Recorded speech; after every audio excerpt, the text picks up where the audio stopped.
नमस्कार विद्यार्थी मित्रांनो, तर आज आपण पाहणार आहोत इयत्ता 6वीतील विषय गणित आणि घटक आहे शेकडेवारी। या आधीच्या व्हिडिओजमध्ये सुद्धा आपण काही लेखी उदाहरणांचा सराव घेतलेला आहे, तर आणखी काही लेखी उदाहरणे आपल्याला दिली आहेत, त्याचा सुद्धा आपण काय करणार आहे, सराव करणार आहे। तर पहा, आणखी उदाहरण या ठिकाणी दिलेलं आहे। खटाव तालुक्यातील वरुड गावाला 200 शेततळी व जाखण गावाला 300 शेततळी करण्याचे ठरले होते। त्यापैकी मे अखेरीस वरुड गावामध्ये 120 शेततळ्यांचे काम पूर्ण झाले, तर जाखण गावात 165 शेततळ्यांचे काम पूर्ण झाल्याचे आढळले। तर शेततळ्यांचे काम पूर्ण होण्याचे काम कोणत्या गावात जास्त आहे? आता या ठिकाणी तुलना दिलेली आहे। प्रथम आपल्याला त्या शेततळ्यांची टक्केवारी काढावी लागणार आहे की कोणत्या गावामध्ये जे दिलेलं आहे की एका गावामध्ये 200 त्या ठिकाणी नियोजन होतं शेततळी करण्याचं, दुसऱ्या गावामध्ये जाखण गावामध्ये 300 शेततळी करण्याचं नियोजन होतं। मग प्रथम आपल्याला काढायला लागेल की 100पैकी किती टक्के काम पूर्ण त्या ठिकाणी झालं मे अखेरीस। मग असे दोन्ही गावांचा आपल्याला शेकडेवारीत प्रथम काढावे लागेल आणि नंतर मग त्या दोघांची तुलना करावी लागेल आणि त्यावरून ठरवावं लागेल की कोणत्या गावामध्ये शेततळी पूर्ण होण्याचं प्रमाण त्या ठिकाणी जास्त आहे। तर पहा, मग प्रथम आपण हे कसं सोडवायचं? तर प्रथम शेततळी जे आपण याच्यामध्ये आपल्याला दिली आहे ती प्रमाण आपण पाहणार आहे। तर दोन गावं दिलेली आहेत। पहिलं की वरुड गावामध्ये, पहा, वरुड गावामध्ये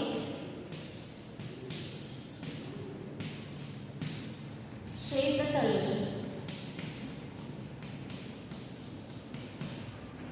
पूर्ण होण्याचे प्रमाण, शेततळी पूर्ण होण्याचे प्रमाण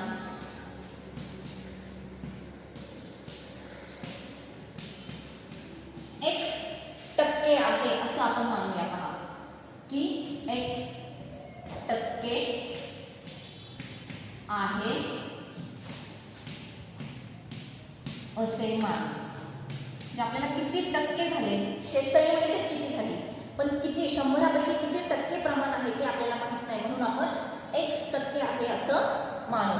मग पहा, खटाव तालुक्यातील वरुड गावाला किती शेततळी होती? 200।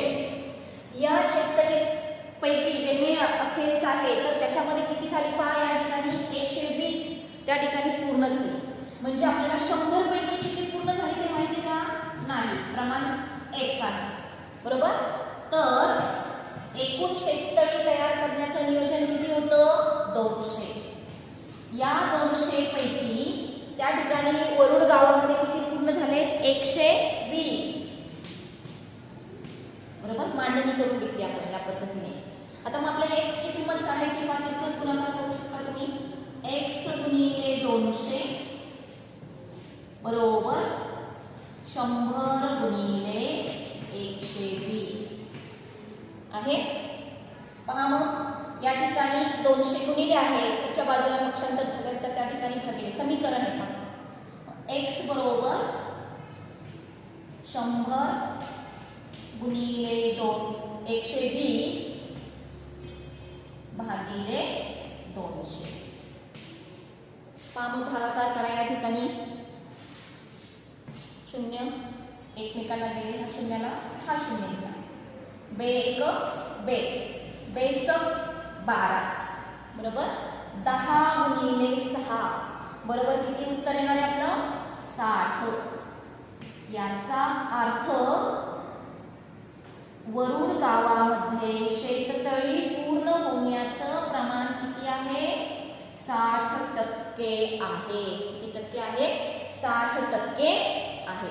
मग याच पद्धतीने आपण यानंतर जे जाखण गाव दिलेलं आहे, या जाखण गावामध्ये किती प्रमाण झालेलं आहे ते काढूया। पहा, मग जाखण गावामध्ये दुसरं या ठिकाणी जाखण गावामध्ये दुसऱ्या रंगाच्या खडूने आपण सोडू, म्हणजे तुमच्या लक्षात येईल। पहा की जाखण गावामध्ये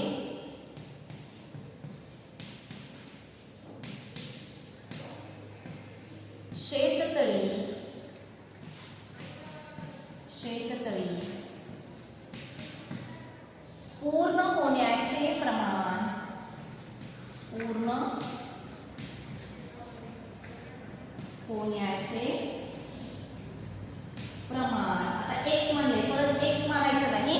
तर आपण वाय घेऊया या ठिकाणी.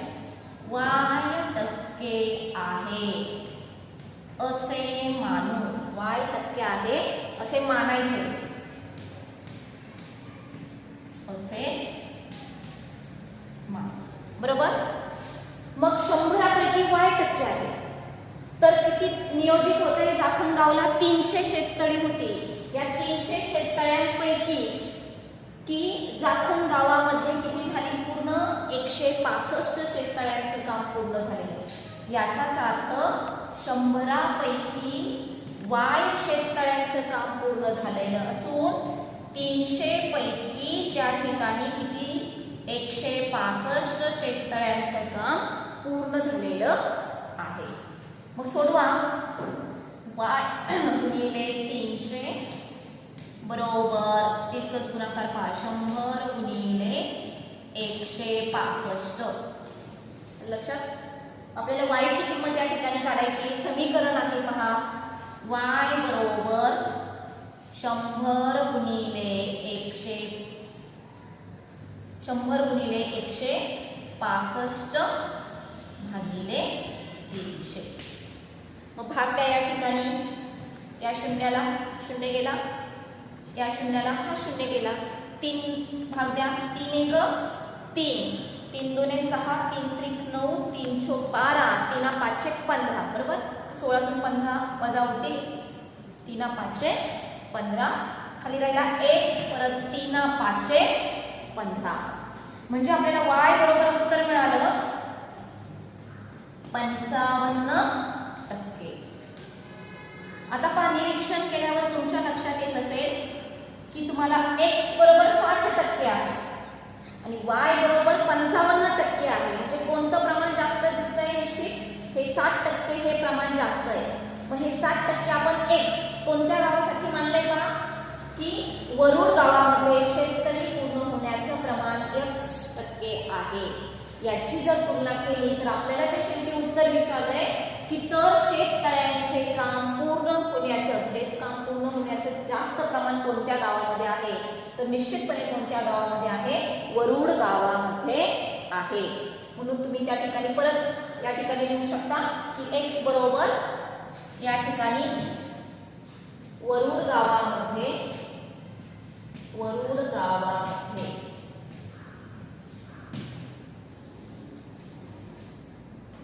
60%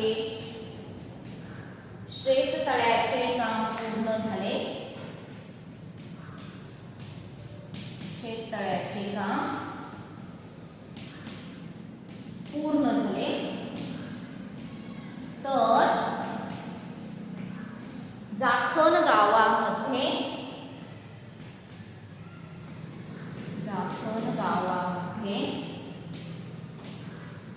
55% काम शेततळ्यांचं पूर्ण झालं. आणि म्हणून यावरून आपण असं सांगणार की निश्चितपणे वरुड गावामध्ये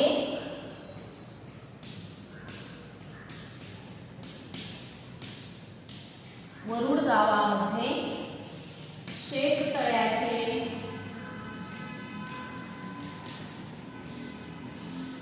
काम पूर्ण होण्याचे प्रमाण हे तुम्हाला शेवटी लिहावं लागणार आहे. त्याच्यासाठी असतात गुण पहा. पूर्ण होण्याचे प्रमाण काय आहे? पूर्ण होण्याचे प्रमाण अधिक आहे. अधिक म्हणजे जास्त आहे असं त्या ठिकाणी लिहायचंय पहा उत्तरामध्ये. म्हणजे अशा पद्धतीने तुम्हाला ज्या वेळेला दोघांचं तुलना दिलेली असेल, कदाचित असे असेल की 2 विद्यार्थ्यांचे तुम्हाला गुण दिले जातील आणि मग कोणत्या विद्यार्थ्याला किती टक्के गुण कोणापेक्षा जास्त मिळाले, दोघांची तुलना केली असंही तुम्हाला विचारू शकतात. त्या ठिकाणी शेततळ्यांचं दिले. अशाच पद्धतीने दुसरं एखादं उदाहरण त्या ठिकाणी तुम्हाला देऊ शकतात. मग सोपं आहे की आपल्याला प्रथम जे माहीत नाही आपण ते काय मानतो? x किंवा y कोणताही चल अक्षर घेतो आणि त्याची किंमत काढतो आणि मग त्याच्यावरून आपण तुलना सुद्धा करू शकतो. किंवा तुम्हाला टक्केवारी दिला असेल आणि मग संख्या विचारली असेल तरी सुद्धा आपल्याला ती उदाहरणे काय करता येतात? सोडवता येतात. मग अशाच पद्धतीने आणखी एक उदाहरण घेऊया. पहा, सोपं आहे अतिशय. या ठिकाणी उदाहरण पहा, काय दिलेले उदाहरण. आता विद्यार्थ्यांचं या ठिकाणी तुम्हाला उदाहरण दिलेलं आहे, ते पण आपण घेऊ.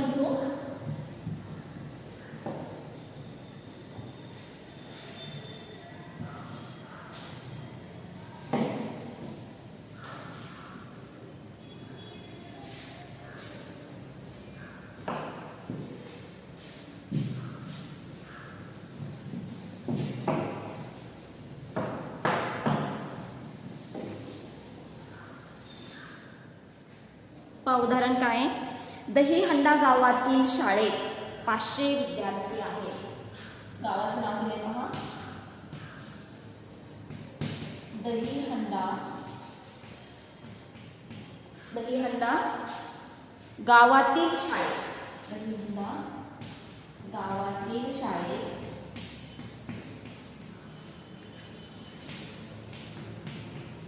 एकूण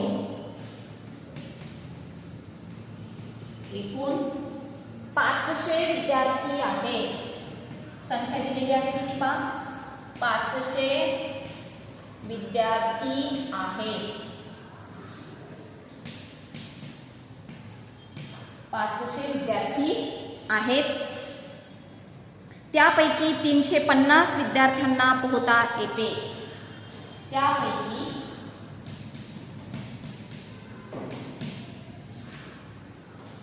350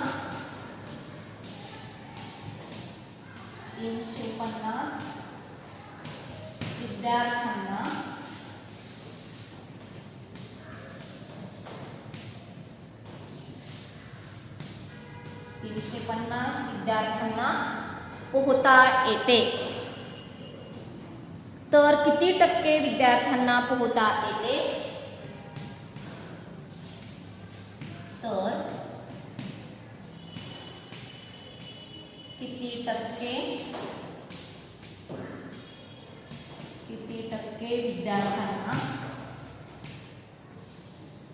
किती टक्के विद्यार्थ्यांना पोहता येते?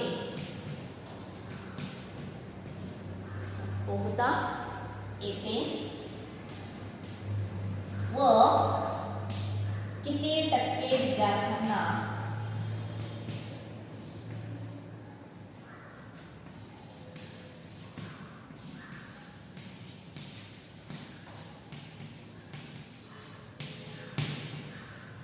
टक्के विद्यार्थ्यांना पोहता येत नाही?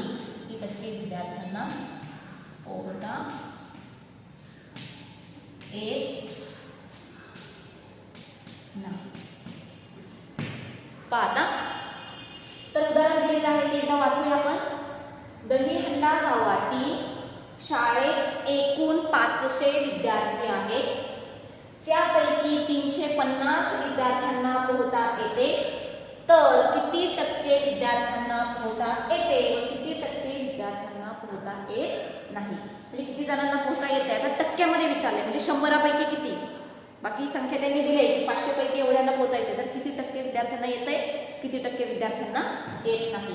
याचाच अर्थ आता प्रथम आपल्याला पोहता येणाऱ्यांची संख्या काढावी लागणार आहे. म्हणजे मग आपण म्हणणार की पोहता येणाऱ्या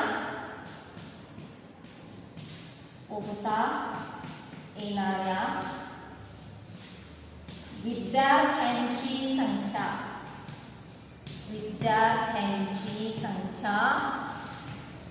x टक्के मानू. काय म्हणायची आता? x टक्के मानू. बरोबर, x टक्के म्हणायची. मग पहा की 100 पैकी x टक्के विद्यार्थ्यांना पोहता येत नाही. परंतु एकूण विद्यार्थी किती आहेत शाळेमध्ये? 500. या 500 पैकी किती टक्के विद्यार्थ्यांना पोहता येते? 300 टक्के नाही, तर 500 विद्यार्थ्यांपैकी 350 विद्यार्थ्यांना पोहता त्या ठिकाणी येतंय.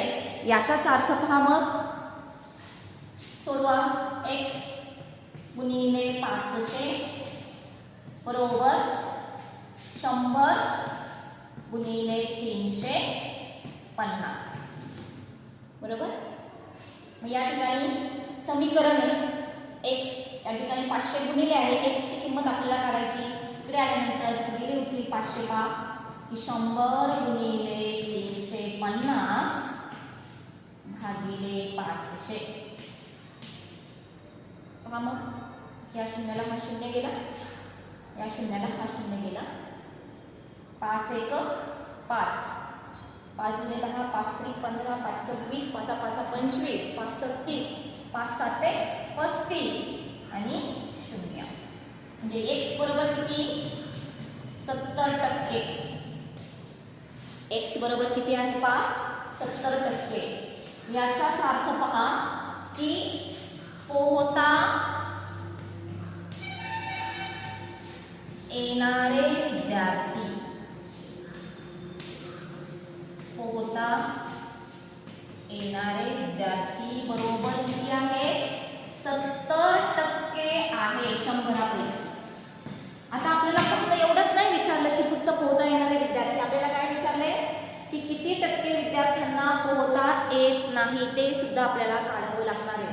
मग ते तुम्ही कसं काढणार? पोहता न येणारे विद्यार्थी की 100 मधून जर पोहता येणारे विद्यार्थी वजा केले 100% मधून तर गेलेले विद्यार्थी काय राहतील? न पोहता येणारे राहतील. म्हणून आपण लिहिणार ना न पोहता येणारे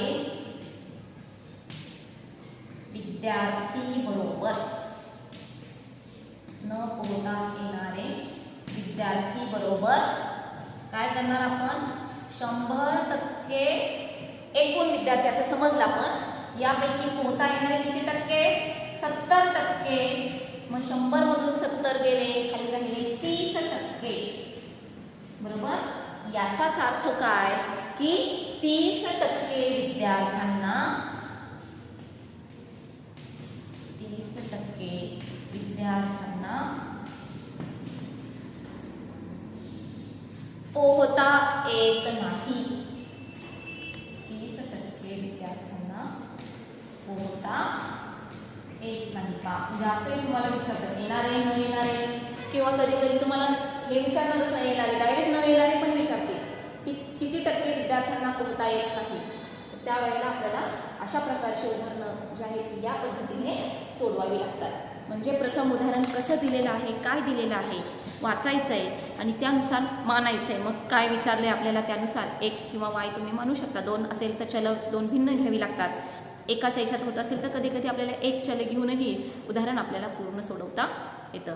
तर अशा प्रमाणे दिलेल्या सराव संचामधील उदाहरणांचा सराव करायचा.